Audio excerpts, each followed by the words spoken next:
28।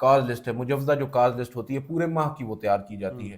یعنی ایک تو ہفتے کی بھر کی کاز لسٹ ہوتی ہے فائنل، جس میں طے ہو چکا ہوتا ہے کہ یہ مقدمہ اس روز سماعت کے لیے مقرر ہے. جو پروپوزڈ کاز لسٹ ہوتی ہے اس کے اندر پھر ایک ونڈو ہوتی ہے کہ فائنل کاز لسٹ میں آیا اس میں سے تمام مقدمات کو شامل کیا جائے گا. وہ یہ بھی ہوتا ہے کہ وقت کی اگر کمی ہو تو اس میں سے کچھ مقدمات کو نکال لیا جاتا ہے، یا کچھ ارجنٹ بیسز کیسز ہوں ان کو پہلے لگا دیا جاتا ہے. تو وہ ہم نے دیکھا تھا کہ پروپوز کاز لسٹ میں بلے کا نشان کی جو نظر ثانی درخواست ہے 13 جنوری کے فیصلے کے خلاف پاکستان تحریک انصاف کی، اس کو لگایا جو گیا ابھی تک بھٹک رہی ہے. ہاں جی.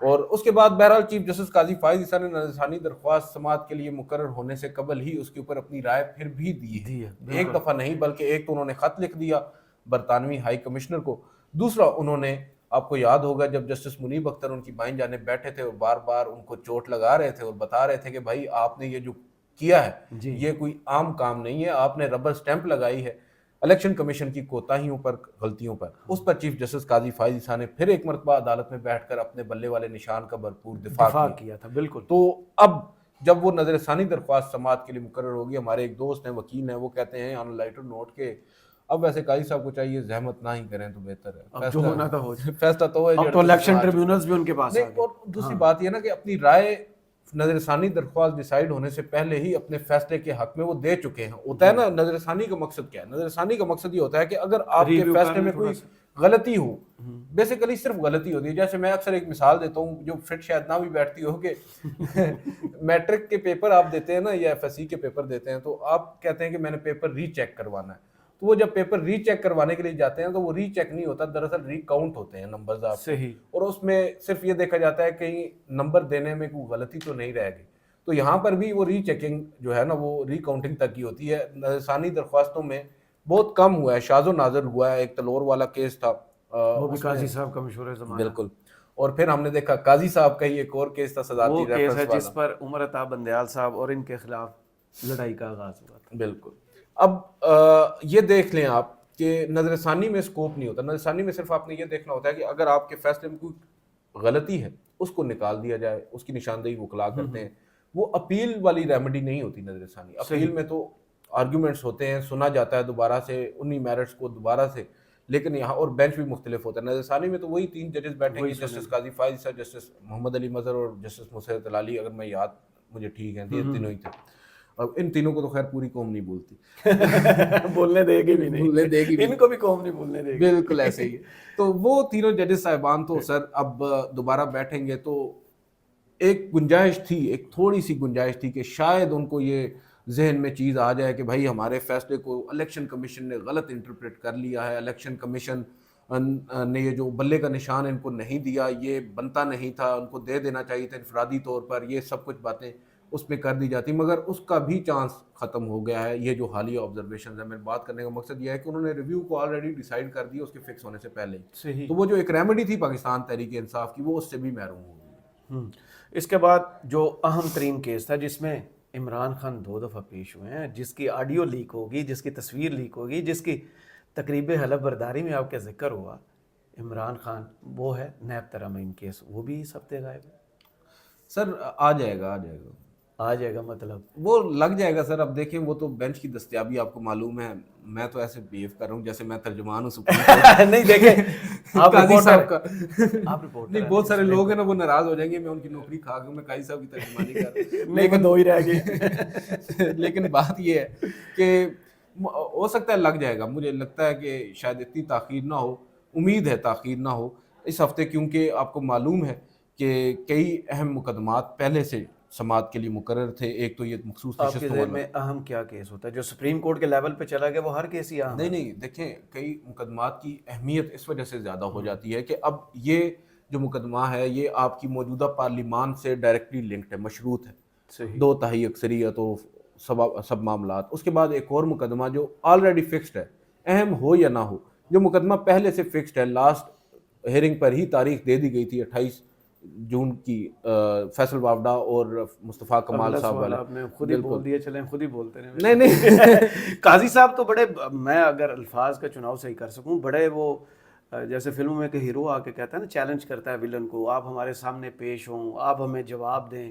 اس دن آپ کو یاد ہوگا سماعت میں 2 دفعہ فیصل وافڈا نے ہاتھ بھی اٹھایا اور سامنے بالکل قاضی صاحب کے بیٹھے ہوئے تھے.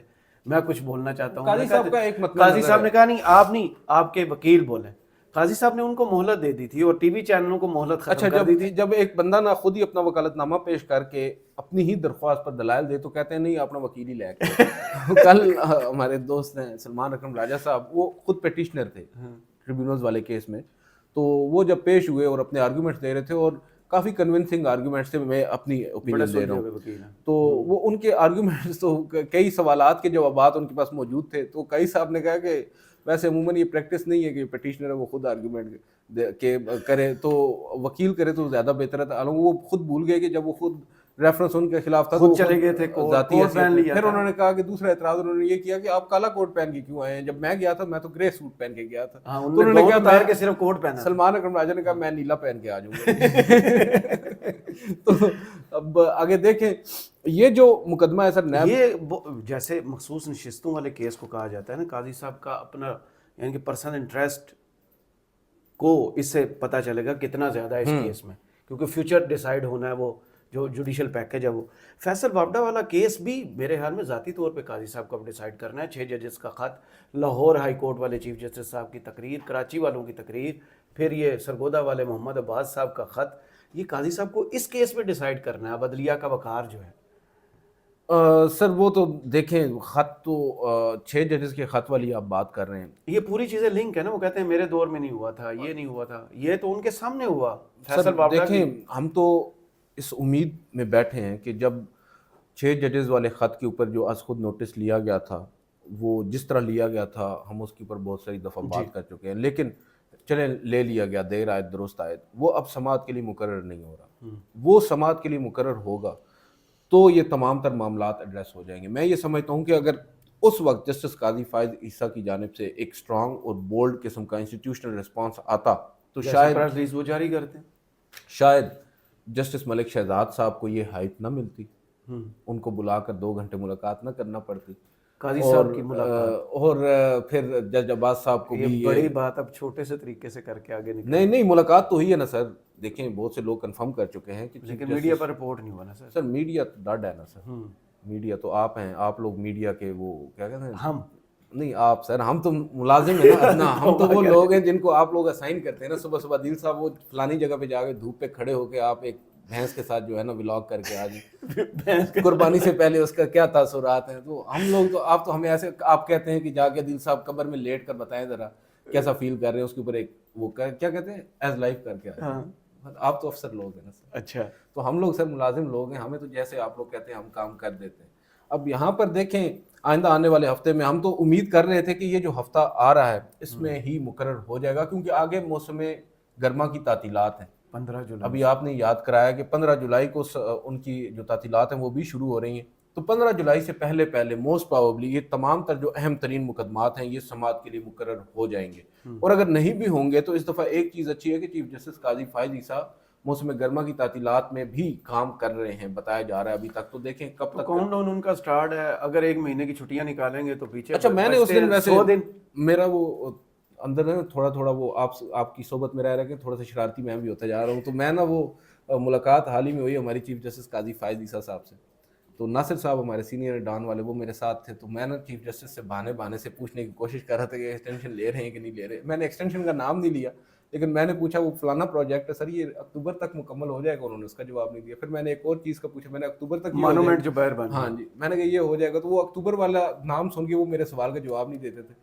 تو اس کے بعد تو خیر انہوں نے ہمیں تھوڑی سی ڈانٹ بھی پلا دی میری بات پہ. آپ کے سوال پر ہی وہ ناراض ہو. اور سر وہ سوال نہیں تھا, میں نے بھی شاید ایکسیڈ کر لیا اپنی لمٹس کو, ہمیں موقع نہیں ملتا, ہمیں مل گئے. تو انہوں نے خود کہا جی کہ میں نے آپ میڈیا والوں کے بڑے میں نے کیسز فکس کیے ہیں تو میں نے جسارت کرے گا. میں سر وہ کہتے ہیں لوگ کہ فکس تو آپ کرتے ہیں میڈیا کے کیسز پر, فکس بھی میڈیا کو ہی کرتے ہیں.